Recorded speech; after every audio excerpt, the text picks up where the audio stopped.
Hello guys, welcome back to the channel and welcome back to Elite Wrestling. Guys आज की video शुरू करने से पहले मैं आप सब लोगों को हैप्पी न्यू ईयर विश करना चाहूंगा और मैं होप करूंगा कि नया साल आपकी जिंदगी का सबसे बेस्ट साल हो और आपका न्यू ईयर का हर एक रेजोल्यूशन पूरा हो। तो हैप्पी न्यू ईयर। पर जहां तक बात है हमारे साल के पहले वीडियो की, तो गाइज आज इस वीडियो के अंदर हम कुछ सीरियस टॉपिक के ऊपर बात करने वाले हैं, क्योंकि probably Chris Jericho AEW company में से निकाले जा सकते हैं और वो कैसे। इसके साथ ही हम जानेंगे कि वर्ल्ड्स एंड पे पर व्यू के बाद AEW कंपनी को लेकर कौन से इंटरेस्टिंग अपडेट सामने आ रहे हैं। वर्ल्ड्स एंड पे पर व्यू के बाद एडम कोपलैंड की रिएक्शन क्या है और क्या हमें वर्ल्ड्स एंड पे पर व्यू के बाद कोई AEW स्टार WWE के अंदर भी जाता हुआ दिखाई देने वाला है या नहीं। तो ये सब बातें जानने के लिए ये वीडियो एकदम आखिर तक जरूर देखना। और गाइस ऐसे ही AEW से रिलेटेड हर एक न्यूज, रूमर और अपडेट और AEW के हर एक शो का रिव्यू पाने के लिए हमारे चैनल को सब्सक्राइब करना मत भूलना। पर गाइस अब ज्यादा देर न लगाते हुए चलिए वीडियो शुरू करते हैं और सबसे पहले बात करते हैं वर्ल्ड्स एंड पे पर व्यू के अटेंडेंस की। तो गाइस अगर आपने हमारे चैनल पर इस साल के फर्स्ट एवर वर्ल्ड्स एंड पे पर व्यू का रिव्यू वीडियो देखा है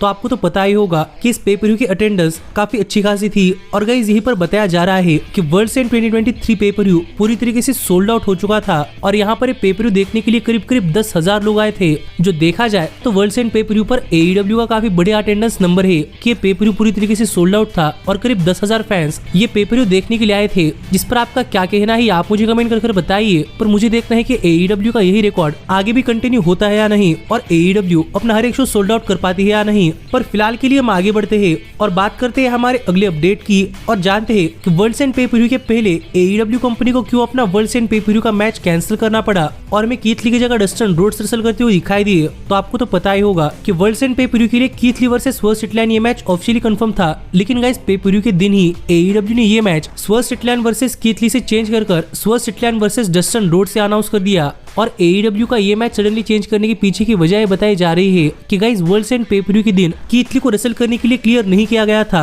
और प्रोबेबली कीथ ली इंजर्ड चल रहे थे, इसलिए ही AEW कंपनी ने कीथ ली को वर्ल्ड्स एंड पे पर व्यू पर रेसल करने के लिए मना कर दिया और हमें कीथ ली वर्ल्ड्स एंड पे पर व्यू पर नहीं देखने को मिले। पर इसी पर बात करते हुए कीथ ली ने अपनी तरफ से एक ट्वीट किया और यहाँ पर कीथ ली ने फैंस को बताया कि कीथ ली को साल 2022 में ही ऑथराइज्ड स्टेडियम के अंदर जो शो हुआ था उस शो से अपने बॉडी के अंदर थोड़ी फॉर प्रॉब्लम दिखाई दे रही थी, पर इसके बावजूद भी कीथ ली को रेसल करने के लिए ज्यादा दिक्कत नहीं हो रही थी। इसलिए कीथ ली ने इस पूरे साल तक अपने बॉडी को ड्रैग कर पूरे साल रेसल किया। पर वर्ल्ड्स एंड पे पर व्यू आने तक कीथ ली की हालत काफी खराब हो चुकी थी और डॉक्टर्स ने कीथ ली को रेसल करने के लिए क्लियर नहीं किया, जबकि कीथ ली रेसल करना चाहते थे पर मेडिकल स्टाफ की वजह से वो रेसल नहीं कर पाए। इसलिए कीथ ली ने यहाँ पर सभी फैंस को सॉरी कहा। पर हम समझ सकते हैं कि कीथ ली को मेडिकल कंडीशंस की वजह से रेसल करने के लिए मना किया गया था, जो देखा जाए तो अच्छी बात ही है, क्योंकि किसी भी पॉइंट पर रेसलर्स की हेल्थ सबसे इंपॉर्टेंट होती है। तो देखना पड़ेगा कि कीथ ली को अपने इस इंजरी से रिकवर करने के लिए कितना टाइम लगता है और क्या उन्हें कोई सर्जरी करवानी पड़ती है या नहीं, क्योंकि हमें अब तक कुछ क्लियरली नहीं पता कि कीथ ली को कौन सी इंजरी है। पर हम कीथ ली की अच्छी रिकवरी के लिए विश करते हैं।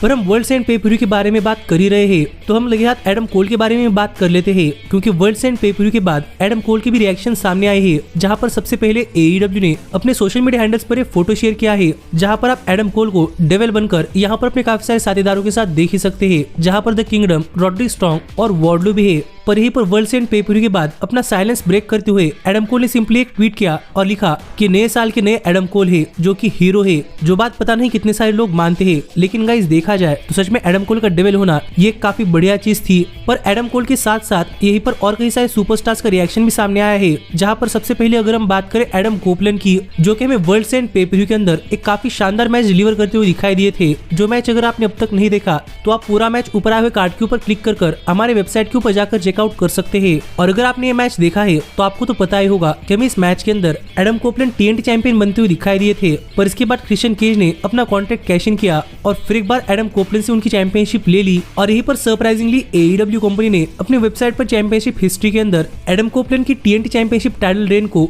3 मिनट की टाइटल रेन एज रिकॉग्नाइज किया है और एडम कोपलैंड का भी नाम फॉर्मर TNT चैंपियंस के नाम के अंदर आ चुका है, जिनकी टाइटल रेन प्रोबेबली सबसे शॉर्टेस्ट टाइटल रेन रहेगी। जिस पर आपका क्या कहना है आप मुझे कमेंट कर बताइए। पर सच में ये एडिशन देखकर मैं काफी सरप्राइज था। पर एडम कोपलैंड ने अपना मैच हारने के बाद सोशल मीडिया हैंडल्स पर अपना कुछ रिएक्शन शेयर किया है, जहां पर सबसे पहले बात करते हुए एडम कोपलैंड ने लिखा कि उन्हें चैंपियन बन चुके थे, पर शाम खत्म होने तक उनके पास से चैंपियनशिप चली गई थी, जो कहकर उन्होंने पहला ये फोटो शेयर किया है, जो कुछ एडम कोपलैंड का रिएक्शन वर्ल्ड्स एंड पे पर व्यू के बाद सामने आया है। जिस पर आपका क्या कहना है आप मुझे कमेंट कर बताइए। पर फिलहाल के लिए हम आगे बढ़ते हैं और बात करते हैं हमारे सबसे बड़े अपडेट की और गाइस जानते हैं कि क्या वर्ल्ड्स एंड पे पर व्यू के बाद कोई AEW सुपरस्टार कंपनी छोड़कर जा रहा है या नहीं, क्योंकि हमने वर्ल्ड्स एंड पे पर व्यू पर तो देखा था कि पे पर व्यू पर फीचर होने वाले हर एक सुपरस्टार ने अपने काफी जबरदस्त परफॉर्मेंस दी थी, जिनमें से कोई और नहीं बल्कि अंद्रादे एल इडोलो थे, जिनको लेकर ऐसी अपडेट सामने आ रही है कि गाइस इस साल की वर्ल्ड्स एंड पे पर व्यू के बाद AEW के साथ अंद्रादे एल इडोलो का कॉन्ट्रैक्ट ऑफिशियली खत्म होने वाला है और इसके बाद अंद्रादे ऑफिशियली फ्री एजेंट बनने वाले हैं। जहां पर देखा जाए तो नए साल की शुरुआत से ही अंद्रादे एक फ्री एजेंट हो जाएंगे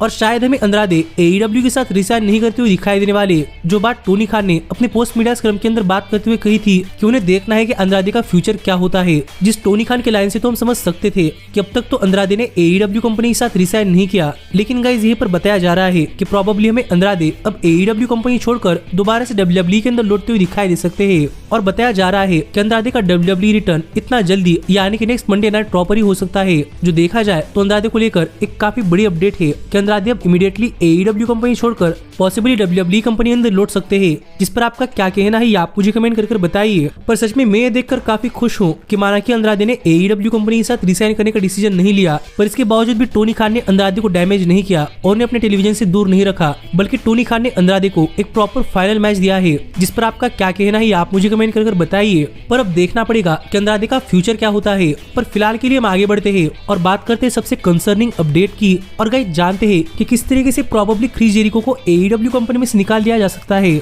तो गाइस अगर आपने हमारे चैनल पर वर्ल्ड्स एंड पे पर व्यू का रिव्यू वीडियो देखा है तो आपको तो पता ही होगा कि मैंने उस पे पर व्यू के बारे में बात करते हुए कई बार आपको क्रिस जेरिको के बारे में कहा था कि जेरिको को लेकर एक काफी नेगेटिव अपडेट सामने आ रही है। और गाइस ये नेगेटिव अपडेट ये है कि आपको पता होगा कि मैंने आपको बताया था कि जब CM पंक और द एलीट इनके बीच में AEW कंपनी के अंदर बैक से झगड़े हुए थे तो इसके बाद इन चीजों को रिजॉल्व करने के लिए कमेटी बिठाई गई थी और मैंने आपसे कहा था कि इस इंसिडेंट के बारे में probably Tony Khan, the elite या फिर CM पंक कोई भी खुलकर बात नहीं कर रहा, क्योंकि मुझे लगता था कि इनके बीच में कोई कॉन्ट्रैक्ट साइन हुआ है कि इस इंसिडेंट के बारे में बाहर कोई बात नहीं करेगा। जो ही होता है एक NDA यानी कि नॉन डिस्क्लोजर एग्रीमेंट, जो एग्रीमेंट अगर कोई साइन करता है तो साइन करने वाला आदमी उस इंसिडेंट के बारे में खुद से किसी को भी कोई चीज नहीं बता सकता। और ऐसे में CM पंक, द एलीट और उस इंसिडेंट के अंदर इन्वॉल्व होने वाले हर एक सुपरस्टार को लेकर ऐसी अपडेट सामने आ रही थी कि उस इंसिडेंट के अंदर जो कोई लोग शामिल थे उन सभी ने एक नॉन डिस्क्लोजर एग्रीमेंट साइन किया है और मैं प्रोबेबली कभी नहीं पता चलेगा कि CM पंक और द एलीट के इंसिडेंट के अंदर क्या हुआ था। पर इस अपडेट के ऊपर बात करते हुए मजाक मजाक में क्रिस जेरिको ने कहा कि क्रिस जेरिको ने कभी भी अपने लाइफ के अंदर कोई भी नॉन डिस्क्लोजर एग्रीमेंट साइन नहीं किया,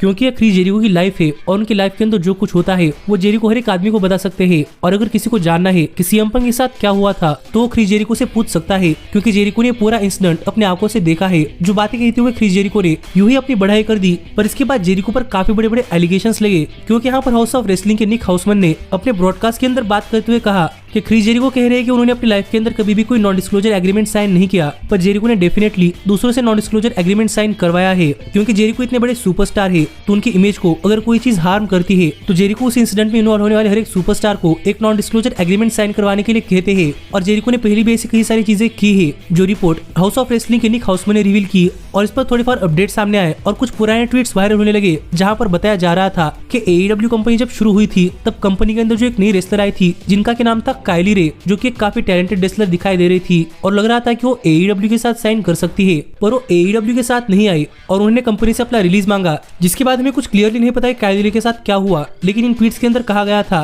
कि जेरिको ने काइली रे के साथ बदतमीजी करने की कोशिश की थी और इन ट्वीट्स के अंदर कहा गया था कि AEW के शोज के बाद जेरिको ने काइली रे को अपने होटल रूम के अंदर बुलाया था और उन्हें कहा गया था कि वहाँ पर एक पार्टी होने वाली है और वहाँ पर काफी सारे लोग होने वाले हैं। पर जब काइली रे वहाँ पर पहुंची तब वहाँ पर कोई नहीं था और अकेले जेरिको थे और जेरिको ने उनके साथ बदतमीजी करने की कोशिश की थी और आगे क्या हुआ इसके बारे में किसी के पास कोई डिटेल्स नहीं है। पर ये स्टोरी शेयर करता हुआ एक ट्वीट काफी वायरल हो रहा था जिस पर सरप्राइजिंगली काइली रे ने लाइक किया है और ये देखकर काफी सारे लोग क्रिस जेरिको पर फूट पड़े हैं और काफी सारे लोगों का कहना है कि शायद उस दिन AEW कंपनी के अंदर जेरिको और काइली रे के बीच में कुछ हुआ था और यहाँ पर जेरिको ने काइली रे के साथ असॉल्ट करने की कोशिश की थी। पर जब काइली रे ने इसके लिए मना कर दिया तो शायद जेरिको ने काइली रे के साथ एक नॉन डिस्क्लोजर एग्रीमेंट साइन करवाया, जिससे कोई इस इंसिडेंट के बारे में बाहर कुछ नहीं कह सकती, जो एक काफी वायरल स्टोरी हाल फिलहाल में इंटरनेट पर फैल रही है। और ये इंसिडेंट वर्ल्ड्स एंड पे पर व्यू के एकदम पहले हुआ था, जिस वजह से वर्ल्ड्स एंड पे पर व्यू पर काफी सारे फैंस जेरिको पर टर्न हो गए थे और जेरिको को बू कर रहे थे और आप क्राउड के अंदर कुछ इस तरीके के साइंस भी देख सकते थे। और गाइस सरप्राइजिंगली ट्विटर पर फायर जेरिको भी ट्रेंड कर रहा था, जो देखकर लग रहा था कि शायद अब प्रोबेबली क्रिस जेरिको की जॉब काफी बड़े खतरे में आ सकती है, क्योंकि किसी को भी लेकर ऐसी अपडेट सामने आना ये उनके करियर को बर्बाद करने के लिए इनफ है। पर इसी चीज को लेकर जब मीडिया स्क्रम के अंदर टोनी खान से बातें पूछी गई कि क्या ऐसा कोई इंसिडेंट हुआ था और क्या क्या किसी ने इस इंसिडेंट को दबाने की कोशिश की है? तो इस पर बात करते हुए टोनी खान ने कहा कि टोनी खान कभी भी ऑनलाइन फैले हुए रूमर्स पर बिलीव नहीं करते और अगर ऐसी कोई चीज होती तो इस पर AEW कंपनी की एक कमेटी है जो कि सारी चीजों को हैंडल करती और जो कोई गिल्टी पाता उसे AEW कंपनी डेफिनेटली सजा देती, लेकिन ऐसा कुछ हुआ ही नहीं है और टोनी खान इंटरनेट के रूमर्स पर बिलीव नहीं करते। जो बातें टोनी खान ने अपने मीडिया स्क्रम के अंदर कही है, जिससे टोनी खान ने तो डायरेक्टली इन सभी एलिगेशंस को डिनाई किया है, पर अब तक जेरिको ने इस पर कुछ नहीं कहा। तो देखना पड़ेगा कि जेरिको इस पर क्या कहते हैं, क्या स्टोरी सच है या फिर झूठ, क्योंकि इसके बारे में काइली तो कुछ बात नहीं कर सकती क्योंकि प्रोबेबली उन्होंने एक नॉन डिस्क्लोजर एग्रीमेंट साइन किया है जिससे वो यहाँ पर रियलिटी में क्या हुआ था ये किसी को नहीं बता सकती। तो देखना पड़ेगा कि सिचुएशन आगे चलकर किस तरीके से हैंडल होती है। पर आप मुझे कमेंट कर बताइए कि आपका इस स्टोरी पर क्या कहना है। पर ऐसे ही AEW से रिलेटेड हर एक न्यूज, रूमर और अपडेट और AEW के हर एक शो का रिव्यू पाने के लिए हमारे चैनल को सब्सक्राइब करना मत भूलना। लेकिन अभी मिलता हूँ आपसे अगली वीडियो के अंदर, पर तब तक stay healthy, stay happy and keep watching elite wrestling. Hey, did you like that video? Click the screen for more. And where do you think you're going? Check out our official merchandise page and to support the entire cast. And thanks so much for being the elite. The